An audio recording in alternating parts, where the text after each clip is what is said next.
The Athenaeum Press is right across the hall on the other opposite side of Edwards. It's a really nice space. It's a multimedia type of project, type of space. They do a lot of things.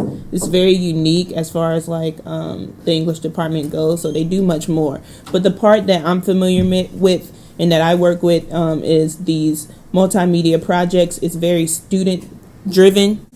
A lot of different disciplines or areas come together. They collaborate. So you have writing and research, which was kind of what I did. You have people in the music discipline. They kind of did the audio. They helped create some of the songs, those type of things. You have design editors. It's really from all disciplines that come together. You normally don't get that here. You usually stay in your program or your idea and that's it. But you actually come together and you communicate and create something really wonderful. So Gullah, the Voice of an Island is a project focused directly on St. Helena and that community area there. They're very rich in Gullah identity, Gullah culture, which is really big for our school because we just launched Charles Joyner's Gullah Studies, African Diaspora Studies, which is a really big deal. I think we're the first to do that in the world. So we're really making a step with that and embracing some of the richness in South Carolina. But this is focused on St. Helena, the Beaufort area. The project focuses basically on preserving some of the music or spirituals there, that elders would sing. They would have like a specific song that they're known for singing in the church or in the area. And usually when those people pass away, that song kind of dies out. So this project was kind of preserving that music, recording the audio so that it still lives on while, those elders may pass away. It's really an oral history type of thing. So as it goes, it goes. So this project was trying to preserve that music. So I'll let you guys hear like one of the spirituals. These old songs, like my husband now, he brings the old songs to us, because like the one I just sung a while ago, God wants his people to walk in the light. Then he liked to sing like New Year's Eve night, he liked to sing the one Oh Neva, look at it. Oh Neva, look at it. Oh Neva, look at it. Oh Neva, look at it. Sun going down, look at it. Sun going down, look at it. Sun going down, look at it. Sun going down, look at it. Sun to rise, look at it. Sun to rise, look at it. So one of the things that we did was build a web page, kind of focusing on some of the Gullah history. So like the Praise House, they were like these small little shelter praise. These are some that are still there, little praise houses where they would do some of these spirituals. They would do like shouting. If you're not familiar with shouting, it's kind of like when you're in the church and you're listening to music and those type of things. It's type of patterns that they would do with their hands or stomp with their feet, or they had some type of coordination while they were doing the music. So that's what the Praise House was kind of about. But we also have this physical component as well, where we did like a booklet or CD box set, where we have some of that recording of the music and then the little pamphlet that tells a little bit more about the culture, those specific people that sung the spirituals.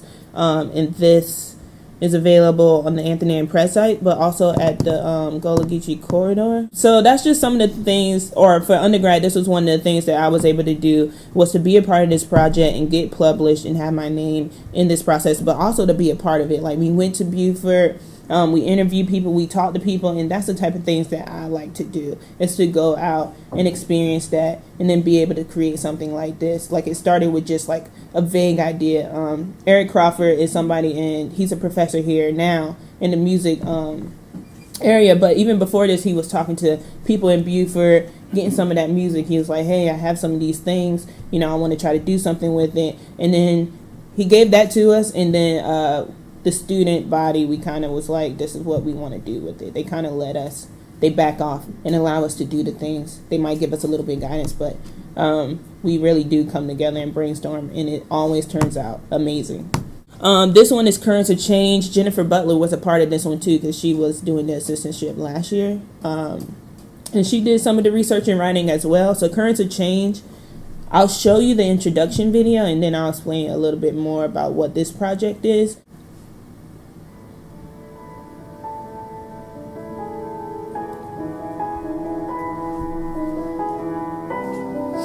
Change is an inevitable force that flows through our lives like the currents of a river, leaving us many stories to tell.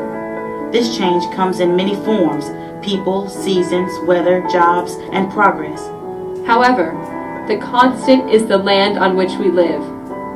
Although the face of the land may change, its composition is always the same, enduring through time. The land holds all of the stories, both told and untold, if we take the time to listen. That's how we learn what was and what has come to be. All we have to do is listen.